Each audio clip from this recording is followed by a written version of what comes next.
So while I was growing up, I would probably categorize myself as the typical kid for the most part. I had my stuff that I went through. However, for the most part, I was really pretty normal, especially in middle school. My middle school years were filled with one common thread. I tried the hardest I could to get to the top. In fact, as far as school politics go, in my 8th grade year, I was one of the most popular normal kids. Then high school came, and almost all of my middle school friends, they went to other high schools, and I had to start over. So at the same time, I was kind of coming into my own as a person, so I did what no one wants to do when they're a freshman. I quit trying to be normal. I started to just be me.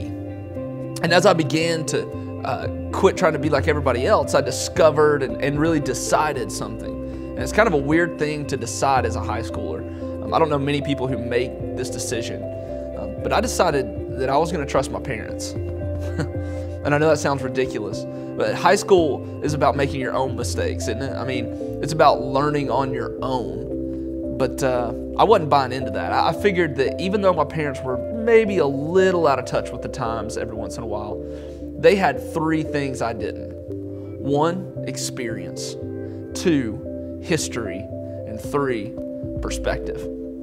And I decided that I refused to buy into the I'm unique argument. My parents had probably had a similar experience.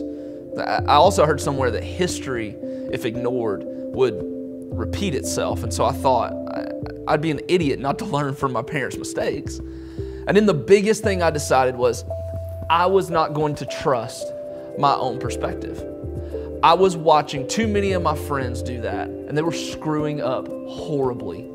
And to be honest, making those 3 decisions was the smartest thing I ever did, especially the perspective thing. Because I mean, think about it. All of us see something, but most of the time what we see is subjective. What I mean by that is what you see and what I see may be the exact same thing, but for the most part, most of the time we don't interpret them the same way. And that's why we have friends that we do, or why you date the type of people that you do. For instance, I was an introvert and quiet a whole lot. So some people in high school thought I was a snob, and so they avoided me at all costs.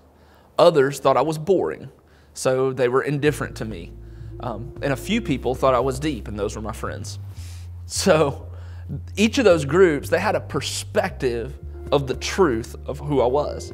What was the truth? The truth was I was an introvert, so sometimes I didn't have anything productive to say. I was boring. Sometimes I was short with people, and I wouldn't give them the time of day. And that was when I was a snob. And sometimes I was just thinking. I was deep. Everyone had a perspective of the truth of who I was, but only I had a perfect perspective. Now here's the question. If perspective is so important, and none of us have the perfect perspective on everything in life, how can we better our view? The Apostle Paul says in Romans 12, do not conform to the patterns of this world, but be transformed by the renewing of your mind. Then you will be able to test and approve what God's will is, His good, pleasing, and perfect will. I find it incredible that he uses the word pattern. It's almost like he's saying, hey, history is in a pattern. It repeats itself. And if you do not want to conform to that pattern, then you need to do something. And what does he say to do? He says to be transformed. He doesn't say transform. He says be transformed, and that's big. If he would have said transform your mind, you could not do it. Instead, he says something else. He says someone else or something else has to transform your mind. Literally, something else has to give you the perfect perspective. Now, that's a big deal. So how do you do that? How do you be transformed? So it's what we call spiritual disciplines. It's reading your Bible, it's praying, it's journaling, it's being in intentional community like a small group, it's serving. It's saying, God, I don't see the whole thing. So please, let me see the world as you see it. Because listen, when we see as God sees, we will do as God says. Our perspective is flawed.